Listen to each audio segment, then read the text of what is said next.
Hola, esto es Cosas.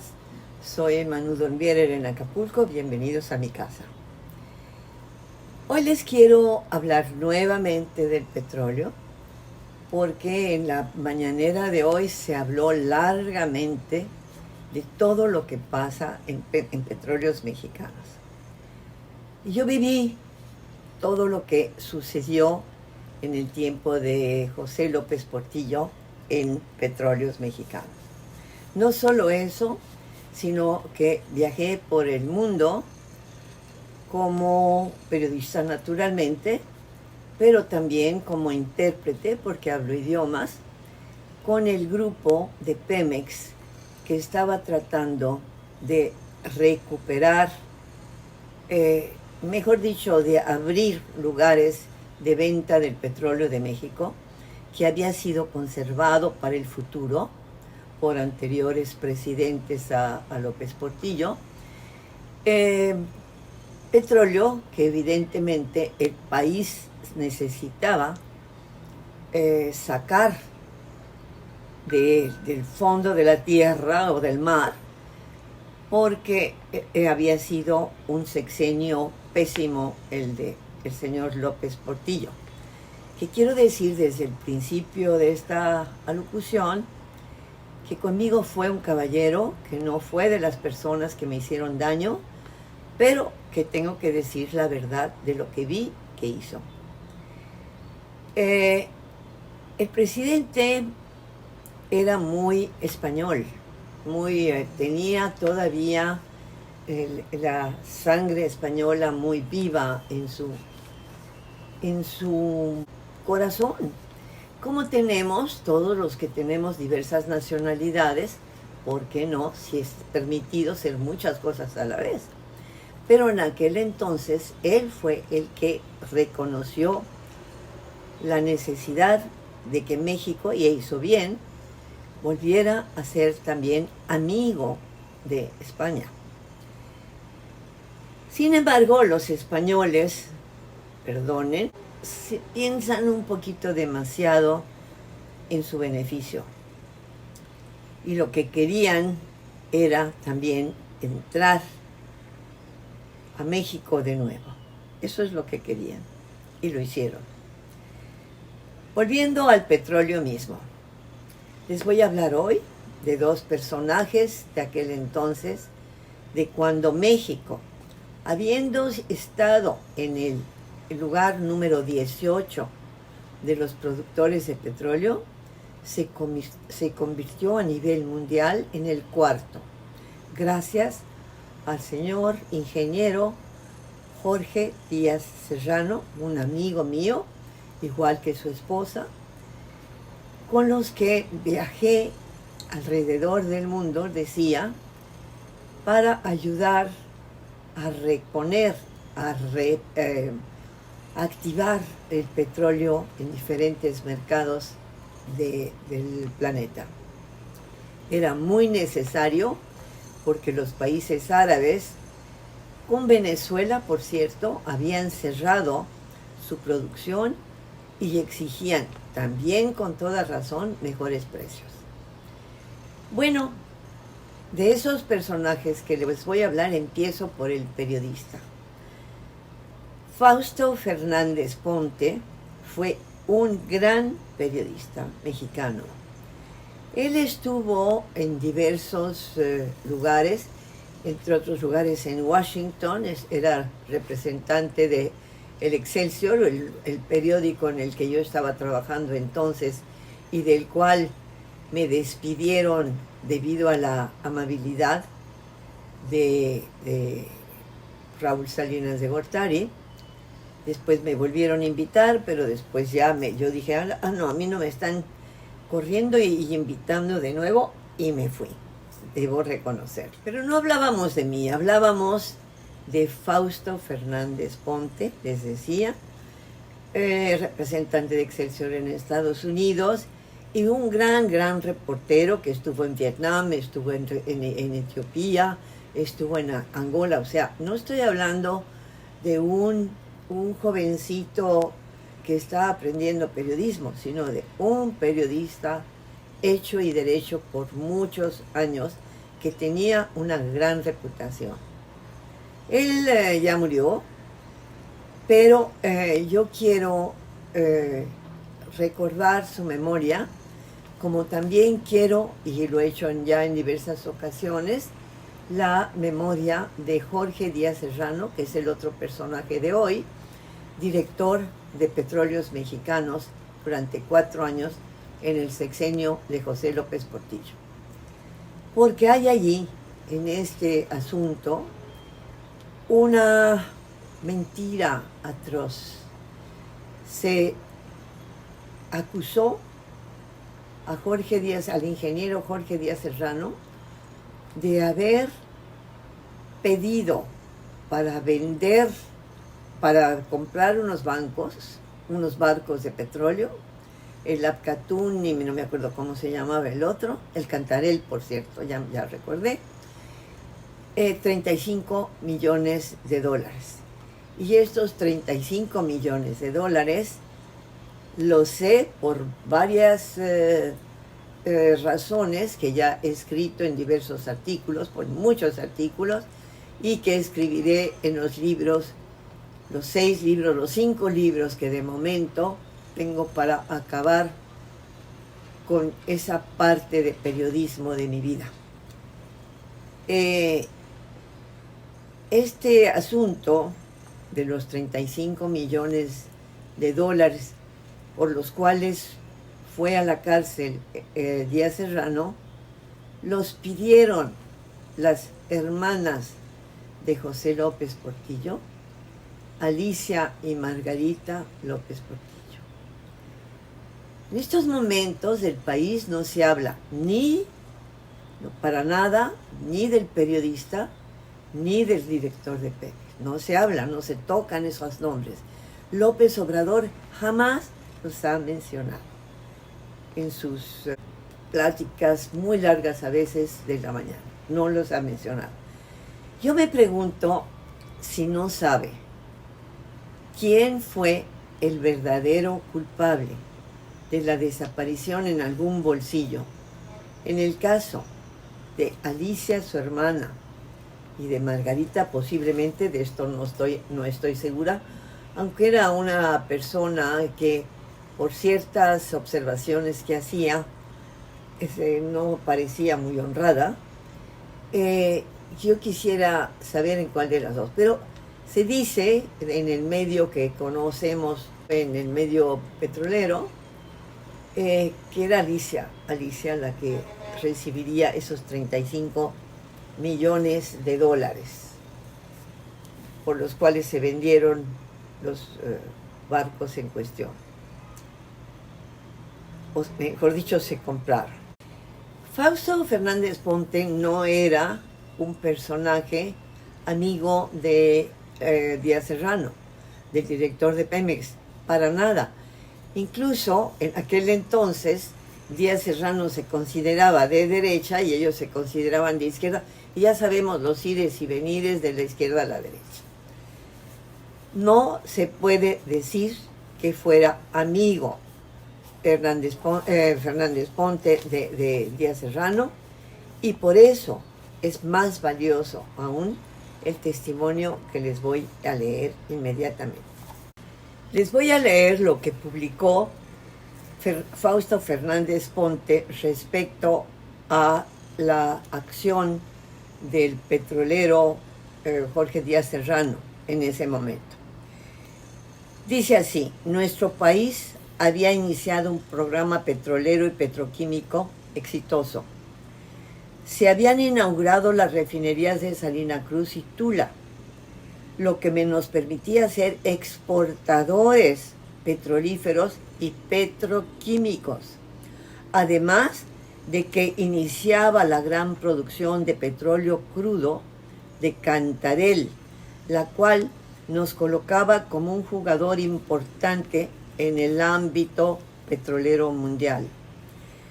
En petroquímica habíamos pasado de una producción de 3 millones de toneladas a 10 millones de toneladas, y estaban instalándose 12 plantas más que nos permitirían, tras una producción, tras ciertos detalles, una producción de 20 millones de toneladas. Cangrejera y Pajaritos eran los complejos petroquímicos más grandes del mundo, con alta tecnología, diseñados y construidos por mexicanos, auxiliados por el Instituto Mexicano del Petróleo. Nada se descuidaba. En el sector eléctrico, del que pues estamos hoy hablando mucho, ¿verdad?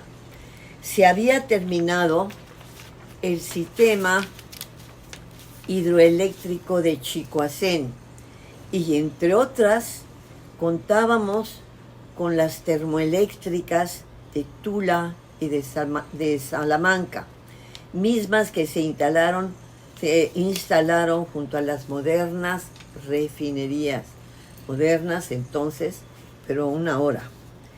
Bueno, contábamos además con la industria petroquímica privada, que se desarrollaba al mismo tiempo que la industria paraestatal. Nótese, no había conflicto y crecíamos en ese momento un 6%, a un 6% de PIB, Producto Interno Bruto, acumulado, a pesar de un crecimiento demográfico cercano al 3%, que era muy alto. Hoy, en el liberalismo económico de Miguel de la Madrid y Vicente Fox, crecimos el 1.5%, nada más.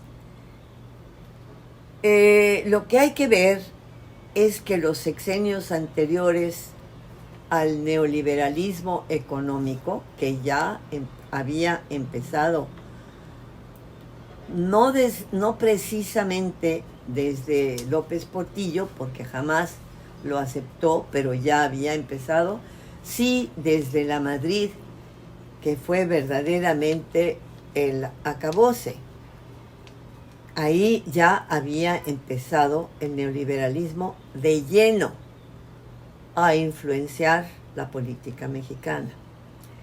Bueno, después de uno y otro de estos dos presidentes, López Portillo y Miguel de la Madrid deberían estar con los otros expresidentes neoliberales que nos hundieron, pero no lo están y ya se murieron, y pues ahora hay que, dicen, dejarlos en paz. Pero yo no creo que hay que dejar en paz a dos personas que le hicieron lo que le hicieron a México. Especialmente, creo, con mala fe, Miguel de la Madrid. Como todo mundo es tan joven en este país, muchos que ya no lo son en estas últimas décadas han sido reprogramados por el neoliberalismo internacional. Voraz, corruptor, dado que los mexicanos son conocidos por su mala memoria, pues han abusado. Y la ignorancia que hay, no sé si realmente ignorancia o ganas de no mencionar la verdad de este mismo gobierno. No puedo decir si López Obrador no estuvo enterado de lo que habían hecho López Portillo y la Madrid. No lo puedo decir, no lo sé, pero nunca los menciona, y es muy grave, porque son esos dos los que prepararon a Salinas. No solo prepararon, sino lo nombraron. Aquí ya empezamos con la izquierda, la derecha, que si eres de uno, que si eres de otro, no obstante que en aquel momento todavía el priismo estaba muy fuerte. Pero el que realmente empezó la política neoliberal de privatizaciones de México fue Miguel de la Madrid Hurtado. En ese momento el país empezó a ser comandado por el Fondo Monetario Internacional y por el Banco Mundial, con las compañías, como se pudo ver con las más diversas compañías que Miguel de la Madrid decidió soltar a las empresas transnacionales, las compañías de aviación, por ejemplo, Mexicana de Aviación, posteriormente Aeroméxico, en fin. La primera línea aérea del continente, o sea, Mexicana de Aviación, desapareció, destrozada, nada más ni nada menos que por un Azcárraga, uno de los dueños de Televisa, uno de los dueños de México en aquel momento, porque es indudable que entonces sí había una gran unidad en las alturas entre la empresa privada y los gobiernos entregados. Todo esto vino a darse hasta que hubo la gran crisis petrolera en el mundo, no solo en México. En 1973 se desató esta crisis mundial y dejó a medio mundo en un invierno literalmente tiritando de frío. Y la Organización de Países Exportadores de Petróleo, o sea, la OPEP, exigió en ese momento un precio justo para los barriles de el oro negro.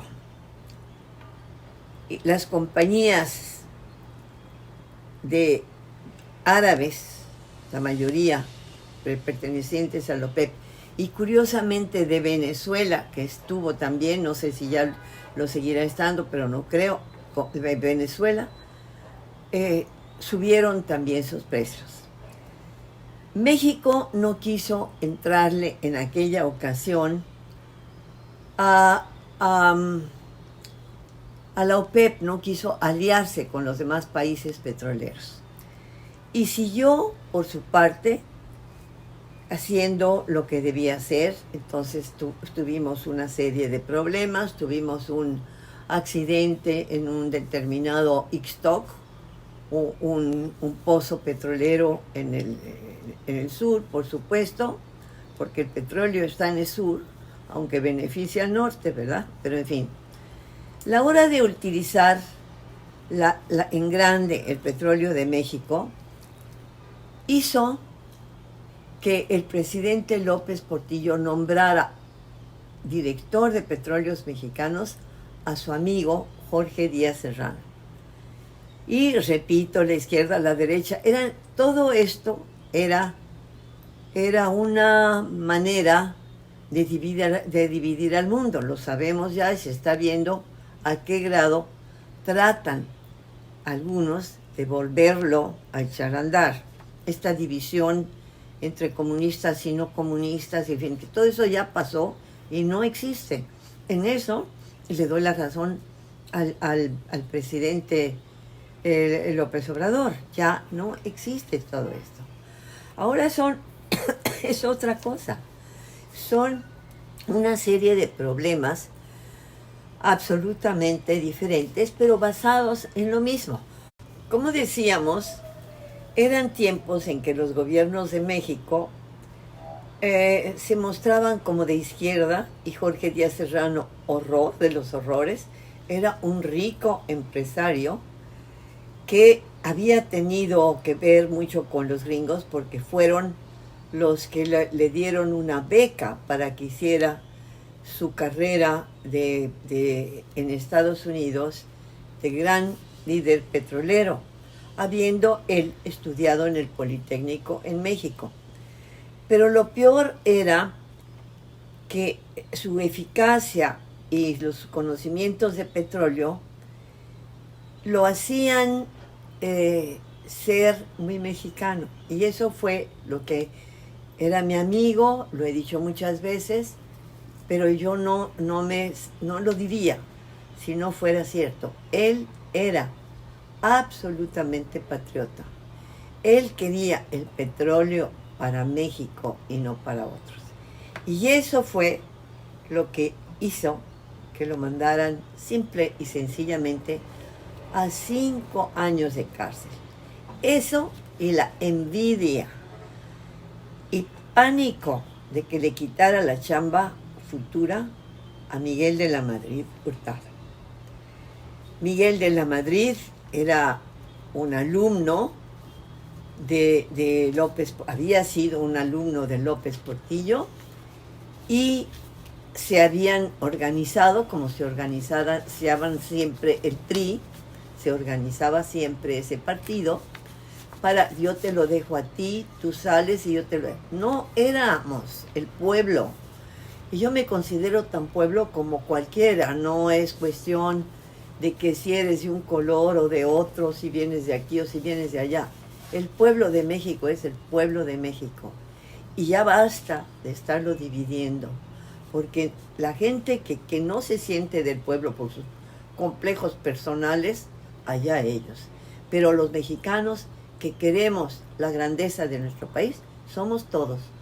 Del color, del nombre que ustedes quieran, pero somos todos.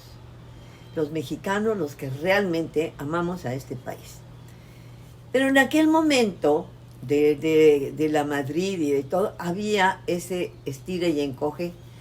Yo supongo, o no supongo, lo sé, pero no tengo las pruebas a la mano, ¿verdad? Las pruebas matemáticas a la mano, que estaban siendo ampliamente manejados por la familia Bush, los padres e hijos que se llaman George Bush, el padre y el hijo que se llaman George Bush. El inteligente era el viejo Bush, que era un hombre de una brillantez intelectual bárbara, y su hijo, que era pues bastante pentonto el muchacho, pero tenía un papá que lo alentaba.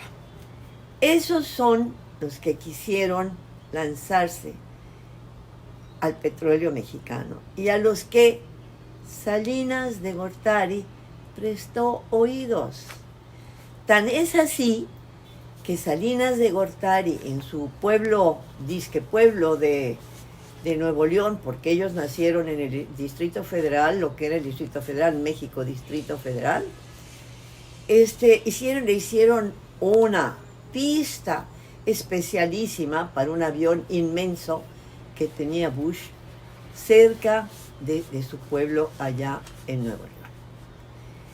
Todo esto no está en los libros posiblemente, o no en todos, y se va olvidando poco a poco. Pero los que vivimos toda esa época, nosotros no olvidamos, y menos aún los que estuvimos muy cerca de lo que hubiera podido ser desde ese momento una grandeza de México, su petróleo. Hoy en día se dice que el petróleo ya no sirve, y siguen con la misma historia, que el petróleo ya no sirve, que ya no deberían invertir en refinerías, que bla, bla, bla. Esto la señora Nale, que está a la cabeza de la refinería de Tabasco, de la gran refinería de Tabasco, les puede dar algunas clasecitas a los que dan de gritos diciendo que el petróleo ya no sirve, que el viento hace energía y que bueno, ya vimos lo que pasó en el invierno pasado, cuando no hubo viento para fabricar, digamos así, la energía en Texas. Se tardaron meses y perdieron miles de millones de dólares con esa detención de la energía en Texas. En cambio, México, la famosa Comisión Federal de Electricidad, En una semana ya había echado a andar de nuevo la energía para sobre todo para los estados norteños.